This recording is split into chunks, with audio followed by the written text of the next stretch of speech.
Oh, got to love this kind of roadside photography here. What's going on, everybody? Welcome to episode, I'm going to call this 1.5 of my Colorado Fall Color Series that I'm putting together here for this autumn season. At the time of recording this, I am on my way back from my recent trip out to Sand Wash Basin, where I photographed the feral horses that live in that BLM area. On my way up there, a couple days, it would have been yesterday at the time of recording this. I'm not sure if I'm going to post this before or after I do that video. But at the time of recording this, sorry guys, hang on. I'm trying to do this in one take. I'm such a blathermouth that I always cut up my videos to make it look better. But I'm trying to do this in one take, trying to get better at it. Anyway, what was I talking about? Oh yeah, on my way up to the Sand Wash Basin, I kept driving past all of these scenes that were just, hello, hang on a second. Okay, I was worried there for a second I didn't have battery on my camera because I may have left it on overnight, but it was in sleep mode, so I think I've got half a battery, which is good, and I've got spares out in my car, so hopefully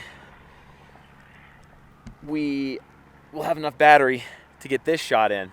So as I was saying, on my way up to the Sand Wash Basin, I kept driving past all of these scenes, a few of these scenes that I really wanted to stop and photograph, but I didn't want to waste my time trying to stop, take these shots, and then be super late to get out to Sand Wash Basin. So I just decided, you know what, I'm going to try and hit these on the way back. So that is what we are after today. I've got 3 scenes in mind, and we've just stopped at the first one. We've parked along Highway 50. I've pulled my car onto kind of a pull-off area going, not Highway 50, sorry, on Highway 40. We've just come into Grand County. So I'm sure all these people driving past me up on this road here think, oh God, another one of those photography vloggers. That's fine. But I've pulled off on a pull-off here, right there. And we've got all these little houses up here, which are really cool. I wonder if those at one time were somebody's, were a set of homes up here, or maybe just some cottages. They're really, they're obviously run down and not in use anymore, but they're still very, in my opinion, they're very pretty. I like those old rustic kind of looking cottages. I think they make for great photos. But what really caught my eye coming up was this abandoned building right there.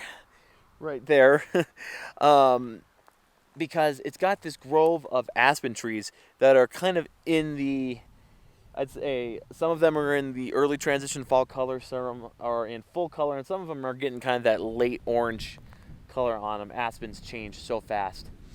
But I really wanted to capture this shot. We don't have the best lighting conditions right now. It's almost midday. It's just past 11 o'clock. But I am honestly not going to worry about it because I just, it was impossible to just time it right. I would have had to get up at 3 or 4 in the morning to get out here, which I probably could have done because I slept like crap last night. But I decided to just kind of just rest and not push myself. And you know what? It's fine. Well, so much for me being able to do that in one take. But I've come over a little bit towards this fence here, and I've got this, like I was telling you guys, I've got this old abandoned house out here with this grove of aspen trees. And I'm just framing this up as a 16:9 composition. It doesn't really work for a vertical composition because in my just viewing this, there isn't enough interest in the trees. The trees are too far over to the right, and I can't, to the right, and I can't frame it up to have the house with enough trees behind it to give it that kind of interest.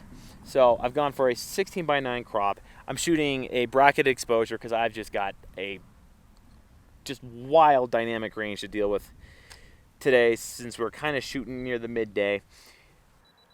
I'm probably going to crop this down a little bit more in post-production, and there's a pine tree that's kind of sticking up in my image that I'm probably going to remove in Photoshop as well because it's very distracting. But overall, I like this image. It's got that nice little hint of kind of old and abandoned with fall, and it's really just, I really like the kind of the image and the story that it tells. So that's image number 1 for today. We're going to jump in the car and get back on the road. The second image I have in mind is just a ways down, not too far, I think, not too far down the road, maybe about a mile or two, maybe a little more than that, I don't know. I'm not a great judge of character, but that's image number 1 in the bag.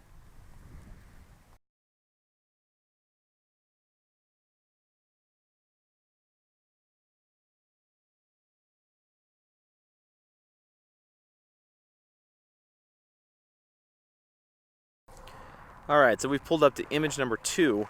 We've pulled off onto this dirt road, which I believe is a county road here in Grand County, Colorado.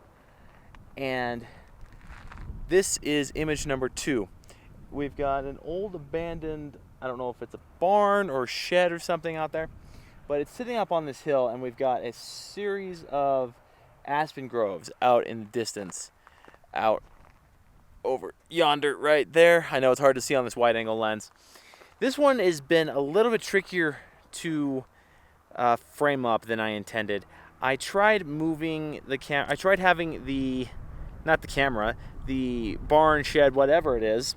I tried having it on the left side of the frame, having this grove of trees on the right, and using part of the curve of the field of the hill that this shed is on top of, right down there, to act as a leading line.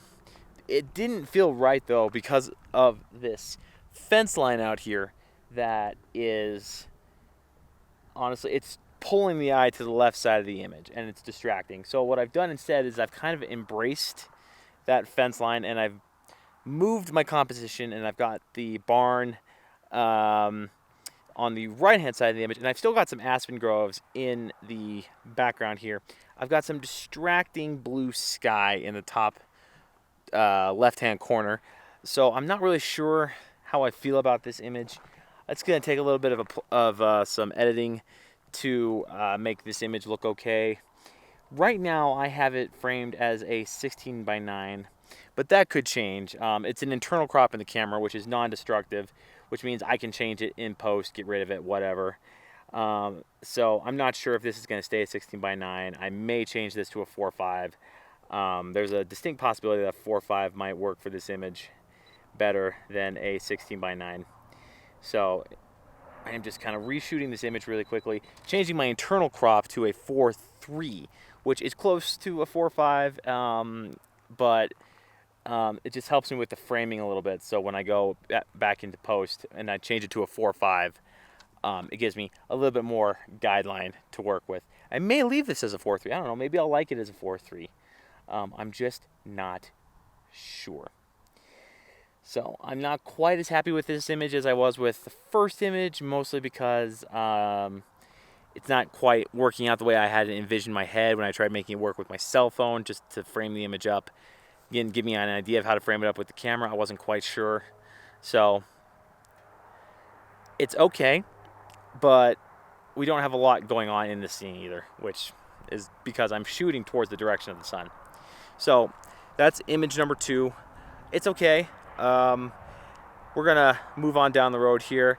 Image number 3 isn't really an image. It's just an area that driving past, I saw loads of color, these trees down by the river. So I want to go down there and scout it and see if I can find image number 3 of the day.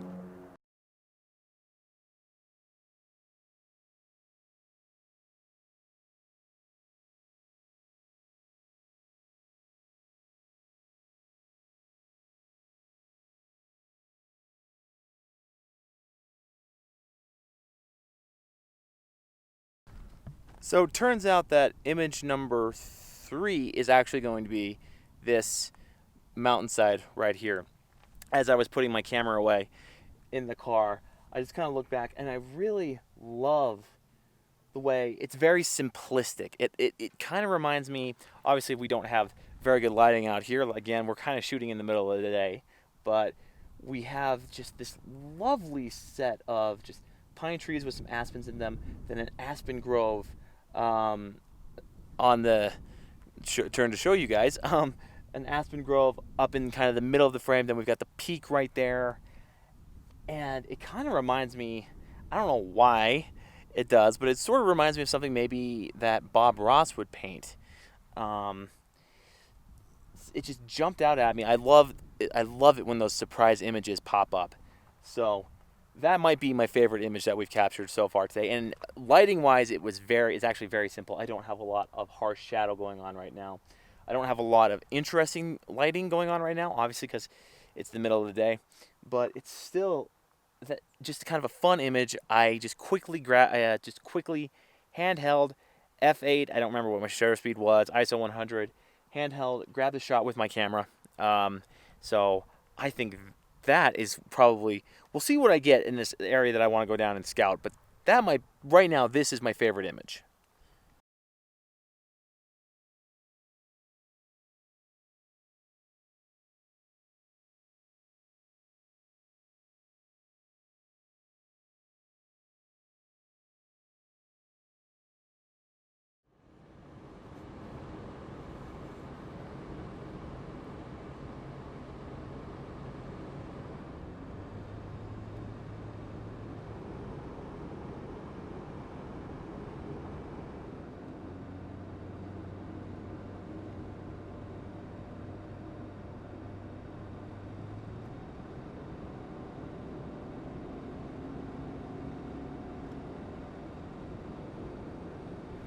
All right, guys, well, that area that I wanted to scout to get image number 4, what would have been image number 4 of the day, turns out that there is a lot of private land down there. There was only one access road, and it didn't get me down to where I wanted to go, which was this long grove of trees near the Colorado River that I wanted to check out. So, unfortunately, we're not going to get image number 4 of the day, but we did come away today with a few really cool images to round out this episode 1.5 of my Colorado Fall Color series that I'm putting together here on YouTube.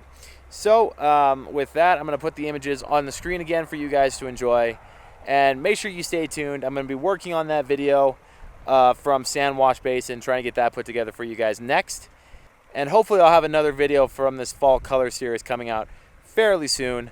I don't know what my schedule is going to be, but make sure you stay tuned for that. So from the gorgeous Colorado, northwestern Colorado area, I hope you all have a good adventure.